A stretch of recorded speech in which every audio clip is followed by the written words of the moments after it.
Imagine this. You stand as Lucius Coruncanius, a Roman diplomat positioned within a savage throne hall, and you have just executed a fatal miscalculation. Your presence here isn't for dialogue. Your mission is to deliver ultimatums to Teuta, the raider sovereign of Illyria. The tension is palpable. You mock her, announcing that unless she controls her subjects, Rome will demonstrate proper governance. You expect capitulation. Instead, her lips curl upward, a glacial, thin smile devoid of warmth. She waves you away with casual disdain. You spin around, marching toward your vessel, convinced your message has been received. It has, though not as you calculated. As you mount the boarding ramp, sunlight dancing across the Adriatic waters, you remain oblivious to the killer materializing from the vessel's shadow. You experience only the abruptly searing agony of steel opening your throat. You suffocate on your own crimson fluid, crumpling onto the timber planking while the monarchs, sentries observe without emotion. You represent the first Roman emissary slaughtered in decades. And as darkness claims you, comprehension arrives. You've just ignited conflict with the Mediterranean's most lethal mariners, the Illyrians. Before we excavate these buried narratives of persistence and anguish, if you value uncovering the obscured realities of history, consider hitting that like button and subscribing for more content like this. And please, drop a comment below to tell me where you're watching from. I find it remarkable that we're exploring these ancient accounts together, from different parts of the world, connected across time and space by our shared curiosity about the past. That execution in 230 BC transcended simple criminality. It constituted a challenge flung at the countenance of the Mediterranean's emerging hegemon. Rome had recently concluded choking Carthage during the First Punic War. The Senate basked in conquest euphoria. They surveyed the Mediterranean and perceived it as their personal domain. To them, the communities beyond the Adriatic represented mere annoyances, insects circling a predator's head. Yet these were exceptional insects. While Roman infantry perfected ground combat methodology, the Illyrians revolutionized maritime conflict doctrine. Functioning from the fractured, island-dense shoreline of contemporary Dalmatia, they'd elevated maritime raiding to an institutionalized enterprise. Their raids weren't driven by avarice alone, survival itself demanded it. The Balkan Peninsula's stony terrain couldn't sustain agricultural expansion, compelling them to exploit oceanic resources. Every commercial vessel navigating between Greece and Italy traversed their predatory waters. Under monarch Agron, the Illyrian Confederation transformed scattered raiding bands into a formidable union. Agron embodied the ancient warlord archetype, brutal, magnetic, and dangerously fond of pure wine consumption. Following a triumphant campaign against the Aetolians, his celebrations proved so excessive he contracted pleurisy and expired within days. Succession fell to his spouse, Teuta. Rome detected vulnerability. Senate intelligence indicated Italian traders were being captured from vessels and trafficked into bondage. They presumed a widowed regent would prove manageable. They dispatched the Coruncanius siblings, two patricians saturated with Roman superiority, to Scodra. The encounter represented a catastrophic cultural collision. The Romans insisted Teuta immediately terminate her subjects' maritime predation. Teuta regarded them with authentic bewilderment. Within Illyrian society, maritime raiding constituted legitimate commerce, private enterprise, comparable to fishing or ceramics production. She clarified that monarchs traditionally didn't obstruct their subjects' acquisition of plunder. The younger Coruncanius erupted. He disparaged her, denigrated her legal system, and subtly threatened military intervention. He addressed her as an insubordinate subordinate rather than an independent sovereign. Teuta didn't detonate in fury. She simply concluded this Roman contempt demanded permanent resolution. When assassination reports reached Rome, the Senate froze in astonishment. diplomat murder violated ius gentium, the sacred international law protecting envoys even during hostilities. It represented warfare declaration, so transparent, so intimate, it circumvented political discourse entirely. Legions mobilized, fleets launched, Rome prepared to annihilate the savage monarch. Yet as massive Roman quinqueremes lumbered into Adriatic waters, they confronted a terrifying revelation. They weren't engaging a chaotic mob. They were penetrating a maze defended by populations, knowing every current, every concealed inlet, every technique for destroying ponderous giants. To grasp why a solitary diplomat's execution could catalyze international catastrophe, we must divert from Rome's marble, architecture, and examine the Balkan's serrated backbone. The Illyrian realm resembled no civilization Romans comprehended. No magnificent forums existed, no stone roads extending toward horizons, no senate chambers hosting philosophical debates. Instead, Illyrian authority was hewn directly into Dalmatian coastal bedrock. Geography determines fate, nowhere more authentically than in Illyria. The Dinaric Alps constitute a colossal, impenetrable barrier dividing coastline from interior territories.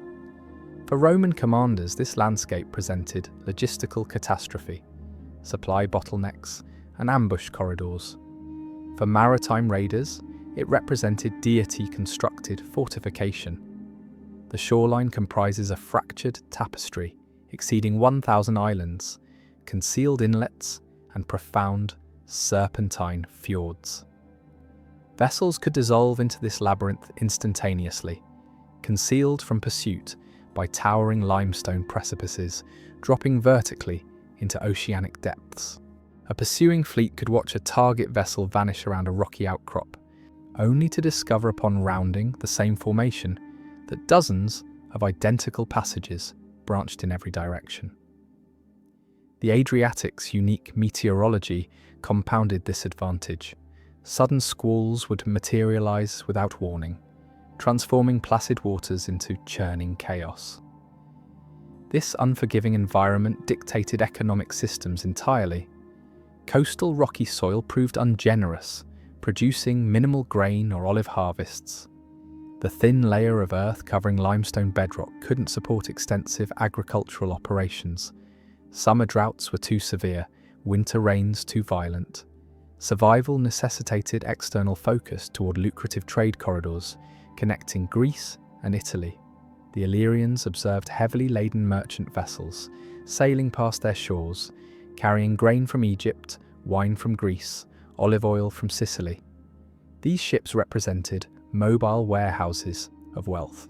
For indigenous communities, raiding wasn't moral deficiency, it was existential requirement. They harvested merchant fleets identically to farmers harvesting fields, seasonally, methodically, with profound understanding of prey patterns. They developed elaborate signaling systems using hilltop fires to communicate ship sightings across dozens of miles. They studied wind patterns with scholar-like precision. Across centuries, this necessity matured into sophisticated, predatory culture. The Illyrian realm achieved dominance by mastering this environment. Under deceased monarch Agron, they'd consolidated scattered tribal groups into formidable governmental machinery. Agron didn't merely command raids, he taxed them. He constructed systems where regional chieftains supplied vessels and warriors exchanging plunder shares and protection. It functioned as organized crime protection schemes, scaled to geopolitical dimensions. When Teuta assumed regency for juvenile steppes-on-penes, she inherited this volatile apparatus. Her position proved far more precarious than Romans comprehended. Within the hypermasculine warrior culture characterizing Illyrians, leadership maintained authority exclusively through wealth distribution. Had Teuta capitulated to Roman demands and terminated piracy, she'd have severed the gold and captive flow, maintaining chieftain loyalty. Her rejection of Coruncanius transcended mere arrogance. It constituted political survival calculation. Teuta needed demonstrating she possessed adequate strength filling Agron's position. She authorized aggressive southern expansion, targeting prosperous Greek settlements dotting the coastline. Her commanders besieged Isa Island and assaulted Epidamnus city. These weren't chaotic engagements. Illyrians deployed siege machinery, coordinated infantry operations, and psychological intimidation. They terrified Greeks not solely through brutality, but through disciplined organization. The Skodra court reflected this martial orientation. Wine flowed abundantly as bloodshed. Illyrians earned fame, or infamy, throughout antiquity for drinking traditions. Even Greeks who cherished wine recoiled at Illyrian practices of consuming unmixed wine in prodigious quantities. Within this intoxicated aggression atmosphere, Teuta presided, encircled by warriors measuring leadership value through inflicted enemy terror. Rome perceived a savage female. Reality presented a cornered predator. Teuta commanded a fortified harbour network extending from contemporary Split southward to Durrës. Her maritime empire functioned as agile, decentralized hydra. You could incinerate one settlement, sink one fleet, yet the hydra simply retreated into mountains or vanished behind islands. Romans wielded hammers, pursuing wasp swarms. They discover brute force proves worthless when adversaries refuse stationary engagement. When Roman naval forces finally initiated counteroffensive, they deployed Mediterranean heavyweight champions, the quinqueremes. These represented floating bastions propelled by nearly 300 oarsmen, engineered to ram enemy hulls with battering ram force.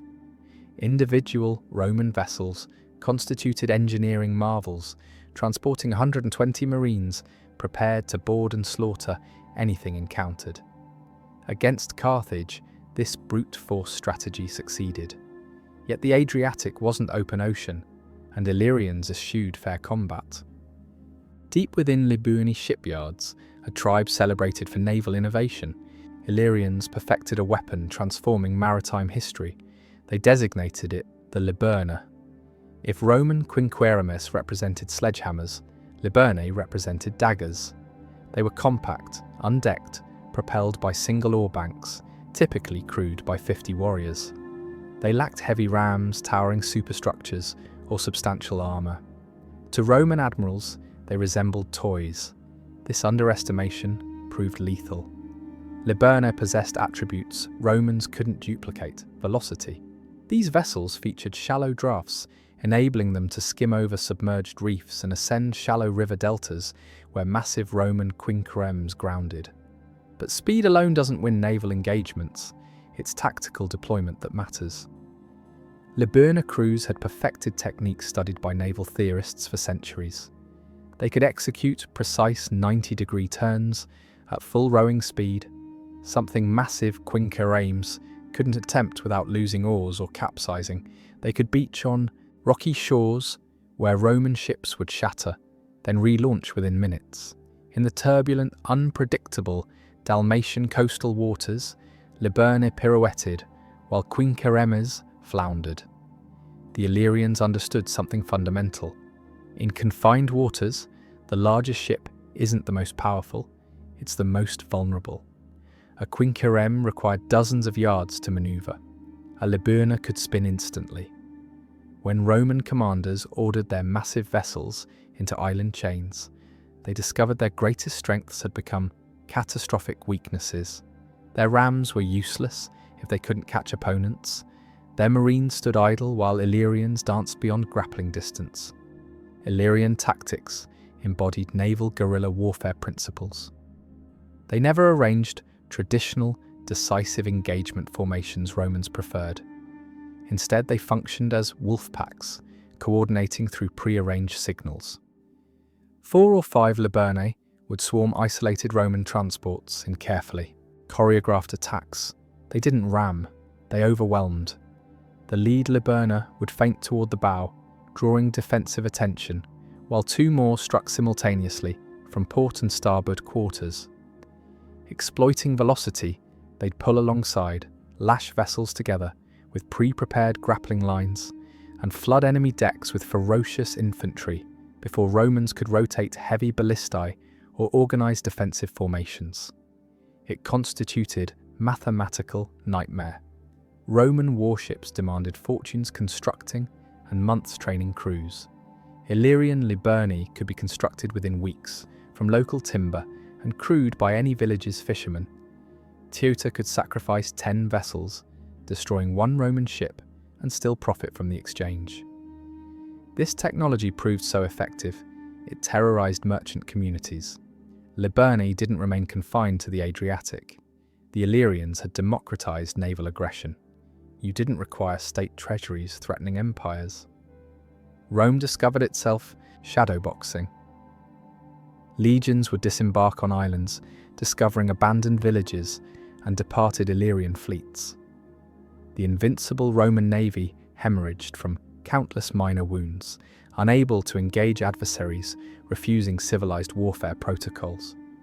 The Senate belatedly realized they weren't combating a nation, they were combating a methodology. Victory required more than timber and iron. Victory required betrayal. In 229 BC, the Roman Republic abandoned swatting flies and chose forest incineration. The Senate authorized forces terrifying in excess, 200 warships and 20,000 infantry, commanded by both consuls simultaneously.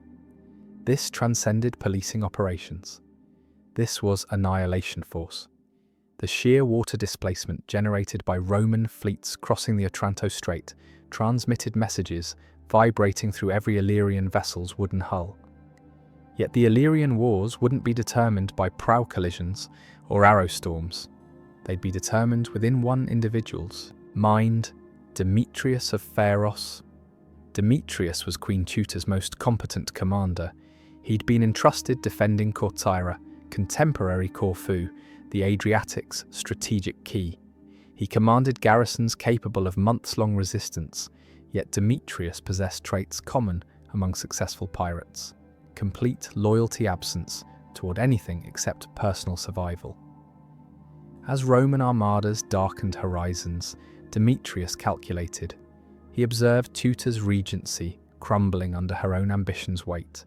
He observed Rome's infinite resources, and he observed opportunity. Instead of commanding archers to defensive positions, he dispatched a rowboat to the Roman flagship. Agreements were negotiated in whispers. Demetrius surrendered Corcyra without spilling single blood droplets.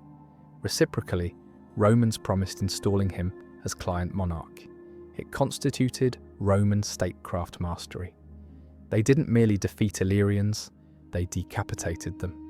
With Corcyra lost, Illyrian defensive perimeters shattered. Like glass, Roman legions disembarked and swept northward. City after city, Epidamnus, Apollonia, Issa, opened gates eagerly. Romans accepted capitulations and continued advancing, propelling Teuta progressively into wild interior territories. Teuta herself withdrew to Rhizon Fortress, nestled deep within the serpentine bay of Kotor. It represented natural stronghold, yet she was isolated. Her allies had defected. Her fleet was dispersed, and her trusted commander now guided Roman legions to her threshold. In 228 BC, she capitulated. The peace treaty proved humiliating. Teuta was compelled to relinquish Greek city claims, remit crippling tribute, and most painfully, accept naval limitations. No more than 2 unarmed Illyrian vessels were permitted sailing south of Lissus. The pirate empire was effectively grounded. Rome proclaimed victory, packed legions, and sailed homeward, believing the Illyrian problem was resolved. They left Demetrius of Pharos supervising, a puppet monitoring the Adriatic, yet they'd forgotten fundamental principles about domesticated predators. Wolves biting masters once will inevitably bite again. Demetrius didn't aspire to puppet status, he aspired to monarchy. And while Rome pivoted confronting emerging Carthaginian threats, the traitor commenced blade sharpening. History rarely produces perfect antagonists, yet Demetrius of Pharos approaches perfection. He embodied ultimate survival, a figure viewing loyalty as expendable currency, while Rome paralysed facing terrifying intelligence that Carthaginian commander Hannibal was marching war elephants toward the Alps. Demetrius decided the moment had arrived. He'd been installed by Senate to maintain Adriatic tranquility. Instead, he transformed it into private dominion. Wagering Rome was excessively distracted by Carthage's existential threat, Demetrius shredded the 228 BC peace treaty. He didn't merely cross the prohibited Lissus boundary, he sailed past with 50 warships, raiding the Cyclades and terrorizing Roman allies in Greece. He didn't cease at piracy. Securing his position, he married into Macedonian royalty, forging an alliance with monarch Philip V. This materialized Rome's nightmare, a bridge connecting Illyrian chaotic naval power and Eastern disciplined phalanxes. Demetrius no longer functioned as pirate. He'd become geopolitical architect, constructing anti-Roman coalitions. The Second Illyrian War represented Rome's frantic attempt closing back doors before conflagration consumed the structure. The Senate recognized they couldn't combat Hannibal in Italy if Adriatic supply lines were being severed by Demetrius. They dispatched Lucius Aemilius Paulus, a consul celebrated for grim efficiency, to crush the traitor. The campaign constituted Roman siege warfare masterclass.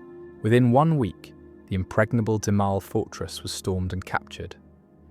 Roman advance velocity caught Demetrius unprepared. He retreated to his Pharos island homeland, confident his fortifications would endure. Yet Romans didn't pursue prolonged sieges. They staged deceptive landings, drawing Demetrius's troops from the city, then ambushed them from rear positions with concealed forces. Trapped in pincer movements, the Adriatic self-proclaimed monarch observed his army evaporate. Yet true to character, Demetrius didn't perish alongside his warriors. While his soldiers were being massacred, he escaped to waiting vessels and fled to Philip V's Macedonian court. Rome had triumphed again, securing the Adriatic just in time confronting Hannibal. Yet victory proved incomplete. By permitting Demetrius's escape, they allowed viral spread. Demetrius would invest his remaining existence whispering toxicity into the Macedonian monarch's consciousness, encouraging Philip to assault Rome. During vulnerable moments, the Illyrian pirate had metamorphosed into kingmaker, and his influence would drag Rome into decades of savage eastern conflicts. The serpent had been expelled from grasslands, yet it discovered new gardens for infestation. Fast forward 50 years to 168 BC. The world had transformed. Rome no longer merely constituted a powerful republic. It had evolved into the Mediterranean's apex predator. Yet in the Illyrian capital, Scodra, a new monarch named Gentius was about to repeat ancient mistakes. The Third Illyrian War wasn't initiated by ambition. It was initiated by a confidence artist.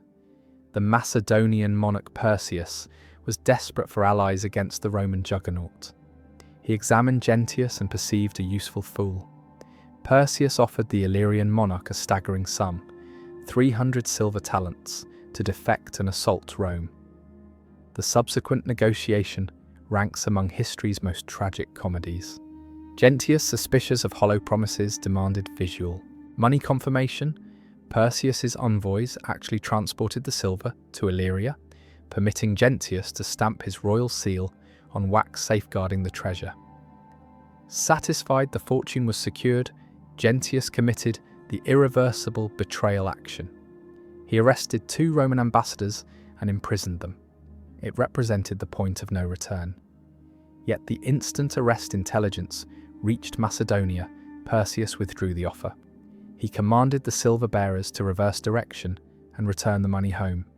He reasoned that Gentius was already at war with Rome and didn't require payment for fighting. Gentius had sold his kingdom for a fortune he never possessed. Roman response proved terrifying in rapidity. The Senate didn't dispatch a consul this time. They dispatched a praetor named Anicius Gallus. Anicius didn't pursue complex maneuvers. He launched a blitzkrieg that would impress modern commanders. The entire war lasted merely 30 days. Absorb that reality. The Illyrian kingdom, which had terrorized the Adriatic for a century, was dismantled in a single month. Gentius withdrew behind Scodra's massive Cyclopean walls, hoping to withstand siege. Yet his resolve was absent. His army was demoralized, his treasury was empty, and Roman legions were relentless. The conclusion proved pathetic rather than heroic. Gentius requested a 3-day truce to contemplate options, hoping relief forces would miraculously materialize. He spent those 3 days waiting, likely drinking excessively, watching horizons. Nobody arrived. When the truce expired, he didn't sally forth for glorious final stands. He exited the gates, collapsed to his knees in dust before the Roman praetor, and begged for life.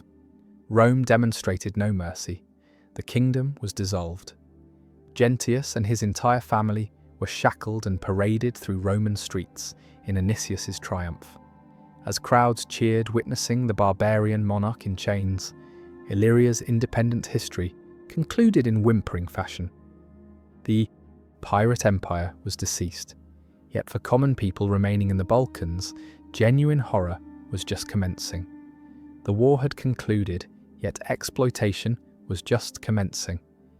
When legions marched homeward, they left behind something far more dangerous than soldiers, the accountants.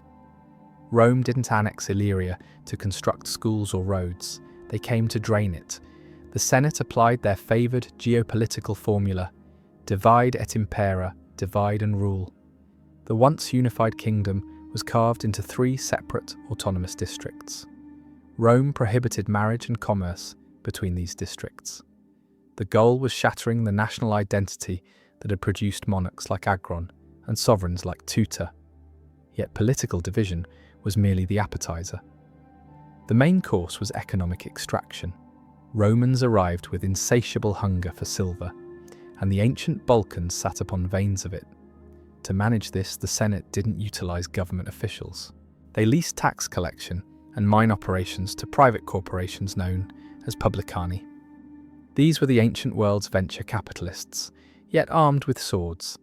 They bid for contracts in Rome, paying the state up front, which meant every denarius they squeezed from the Illyrian population above that bid was pure profit. The result was industrial-scale horror that modern historians struggle to comprehend. The Roman provincial economy was fueled by machinery that consumed human beings as fuel. Thousands of Illyrian warriors, once the proud Adriatic masters who terrorized merchant fleets, were marched into dark, suffocating mine tunnels deep beneath the earth. Working conditions constituted slow death sentences by design. The tunnels were narrow, unventilated, and lit only by flickering oil lamps that burned scarce oxygen while producing toxic fumes. Miners worked shifts lasting for days without seeing sunlight, chipping away at rock faces while inhaling silica dust that turned their lungs to stone over months. The rock dust was so thick in these tunnels that you could taste it, feel it coating your throat with each breath. If the rock didn't kill them through collapse, the brutality did. The publicani employed private security forces who enforced quotas with whips and clubs. There was no oversight. There were no human rights. There was only the quota, the daily tonnage requirement that determined whether you ate or starved. Men who failed to meet quotas were beaten publicly as examples. Those who collapsed from exhaustion were dragged from the tunnels and left to die in the sun. The wealth extracted from these hills paved Rome's streets and funded gladiator games. Yet back in Illyria, the Pax Romana felt like a suffocating blanket. The publicani seized land, confiscated livestock, and levied taxes on everything imaginable. If you couldn't pay, you became the commodity. For over a century, the pressure built. The Illyrians were beaten, divided, and enslaved. Yet they were not broken. Beneath the surface, in the secret mountain passes and deep forests where Roman tax collectors dared not go, the old stories were still told. The memory of the Laguna and freedom of the sea didn't die, it went underground. Rome thought they were managing a colony. In reality, They were sitting on a powder keg, and the fuse was burning toward the greatest explosion the empire would ever face. By 6 AD, the Roman Republic had transformed into an empire ruled by inaugural Emperor Augustus. The world appeared stable, yet in Illyria's mountains the pressure cooker was about to detonate. The spark wasn't taxation or enslaved brutality, it was conscription. Rome was planning massive Germanic invasion and needed bodies filling ranks. They turned to their warlike Balkan subjects, demanding auxiliary troop levies. The Illyrians assembled as commanded. They stood in formations holding Roman-issued swords, wearing Roman armour. Yet as they observed recruiting officers barking commands, dangerous realization swept through ranks. We are armed, we are trained, and we outnumber them. The rebellion ignited not with whispers but with roars.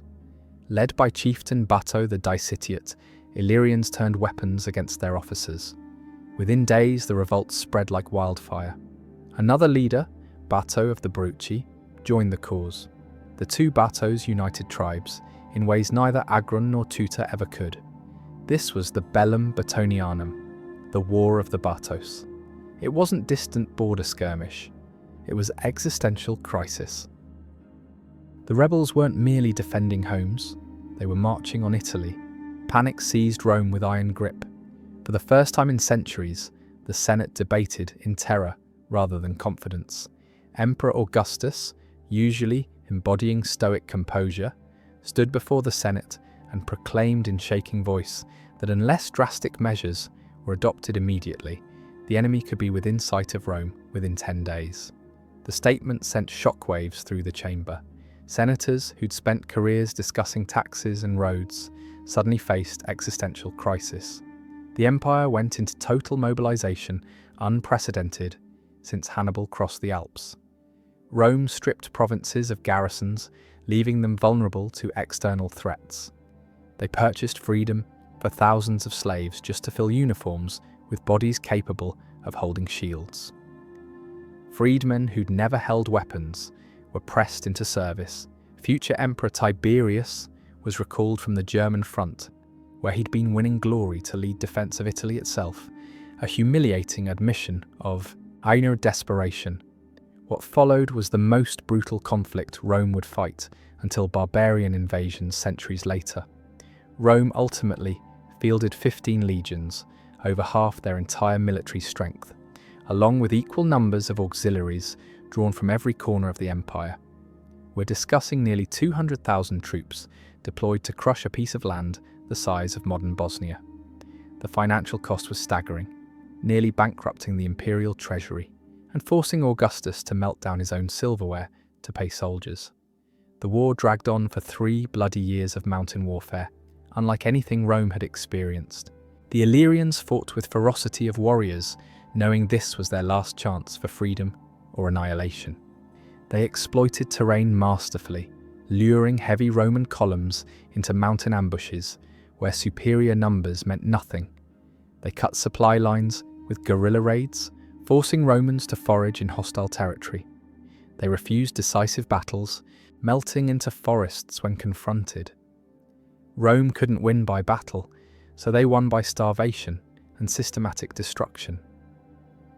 Tiberius adopted scorched earth policy that would shock even hardened veterans, burning every village, regardless of surrender offers, slaughtering every cattle herd, poisoning wells, and destroying every crop field. By the end, entire regions were depopulated wastelands, where nothing grew. Finally, in 9 AD, Bato the Dicitiate surrendered at Andetrium fortress. When Tiberius questioned why his people had rebelled with such savagery, Bato delivered one of history's most cutting lines.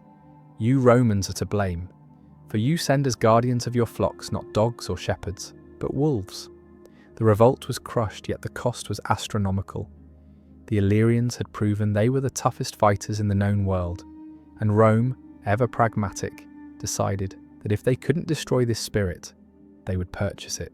2 centuries after Bato's revolt, the Roman Empire wasn't ruling the world, it was being devoured alive. This was the crisis of the 3rd century, a 50-year nightmare where Rome confronted civil war, plague, economic collapse, and invasion on every front. The soft Senate elites were powerless, stopping the hemorrhaging. The empire had fractured into 3 chunks.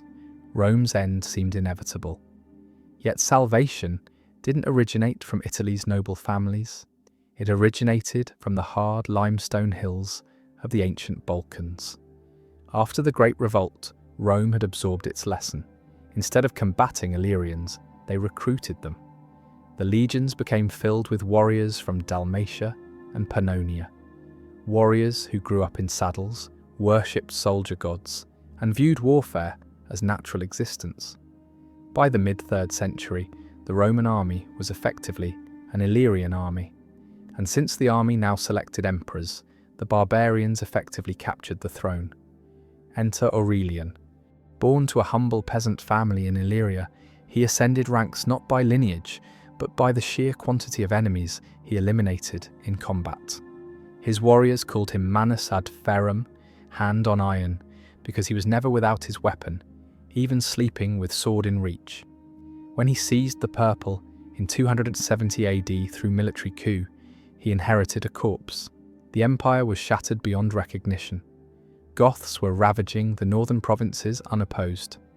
Queen Zenobia of Palmyra had stolen the wealthy eastern provinces and declared independence. A breakaway Gallic empire controlled the west, including vital grain-producing regions. The imperial treasury was empty, the coinage debased to worthlessness, and Roman authority existed only in name. Aurelian didn't negotiate. He commenced work immediately, with ruthless efficiency. In a whirlwind campaign lasting merely 5 years of constant warfare, he accomplished what seemed impossible. He crushed the Goths in brutal mountain warfare, pursuing them relentlessly across the Balkans. He marched east across deserts and shattered Zenobia's armies in Syrian deserts, capturing the warrior queen herself. Contemporary sources describe him leading cavalry charges personally, fighting in the front ranks. Like a common soldier, despite wearing the imperial purple, he turned west and forced Gallic usurpers to their knees through relentless pressure and diplomatic cunning. He rebuilt the walls of Rome itself, constructing the massive Aurelian walls that still stand today. He stitched the hemorrhaging map pieces together with iron thread and Roman discipline. When he returned to Rome, the Senate, descendants of those who had sneered at Teuta, had no choice but bowing before this rough-spoken soldier. They granted him the title Restitutor Orbis, Restorer of the World. Aurelian was merely the beginning. He was succeeded by Emperor Diocletian, another Illyrian, who fundamentally reorganized the empire to survive for another 1,000 years. The irony is staggering. The very people Rome had attempted to exterminate in the pirate wars had become the only ones strong enough to save the idea of Rome. The Illyrians didn't just conquer the empire from within, they became the empire. The wolves had become the shepherds. The Illyrians' final victory wasn't inscribed in blood but in stone and architecture, and it didn't materialize in Rome itself. In the early 4th century, Constantine the Great, born in Nisus, a city deep within Illyrian territories, made a decision that would dictate human history's course for millennia. He decided Rome, the city of 7 hills founded by Romulus, was no longer worthy of being the world's capital. The western city had become corrupt, its senate filled with squabbling aristocrats more concerned with privilege than governance. He looked east toward richer, more defensible territories. He constructed a new Rome on the Bosphorus, a magnificent city that would bear his name for eternity, Constantinople. The construction was monumental. He brought architects, engineers, and artisans from across the empire.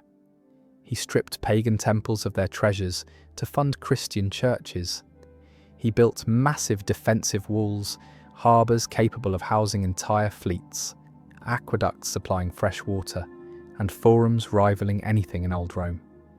This was ultimate subversion and revenge, impossible to overstate. The Illyrian emperors didn't merely rescue the empire from dissolution, they appropriated it entirely. They relocated the centre of gravity away from Italian aristocrats who'd once labelled them pirates and savages, and moved it to their own backyard to the east. The old Roman families protested furiously, but they were powerless against military reality. The army was Illyrian, the emperor was Illyrian, the future was Eastern.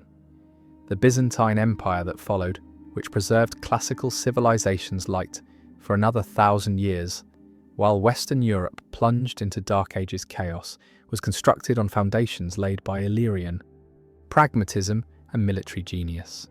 Even Justinian the Great, the emperor who constructed the magnificent Hagia Sophia and codified laws still underpinning modern legal systems globally, was born a peasant in the Illyrian region of Dardania, speaking provincial dialect before learning proper Greek. The legal code he created, the Corpus Juris Civilis, became the foundation for most European legal systems. His generals, Belisarius and Narses, reconquered Italy and North Africa, briefly restoring Roman glory. All of them traced ancestry to those Balkan hills Rome had once tried to drain of silver and people. So what became of the people themselves?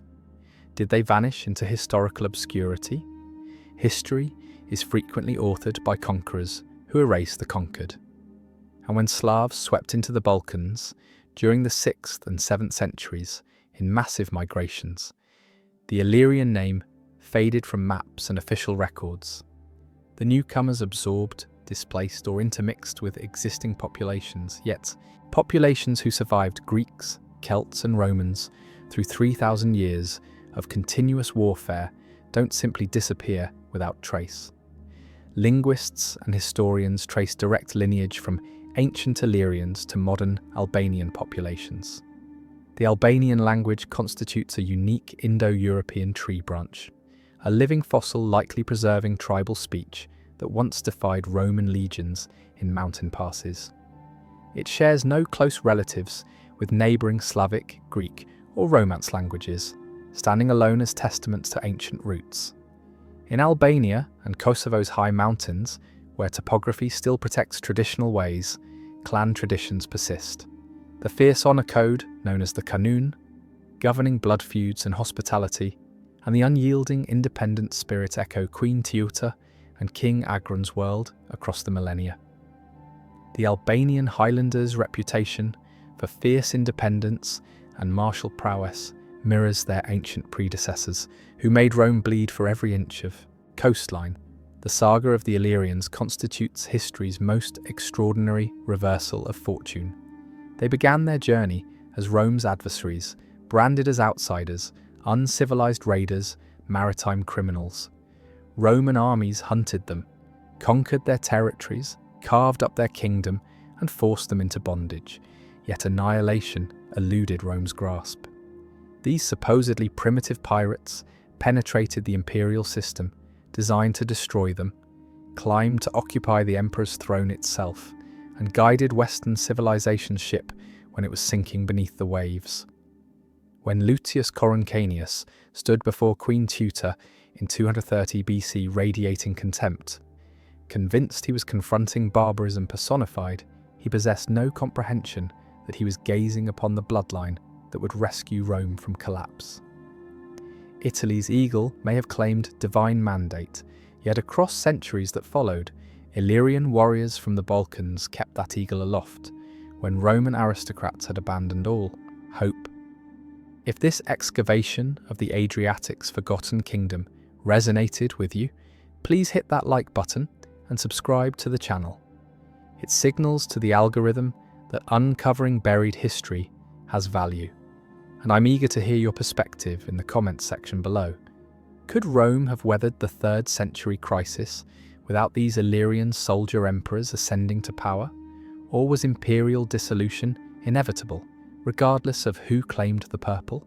Share your arguments below and let's explore this question together. Until our next historical investigation, continue seeking the authentic narratives concealed within the past's forgotten corners.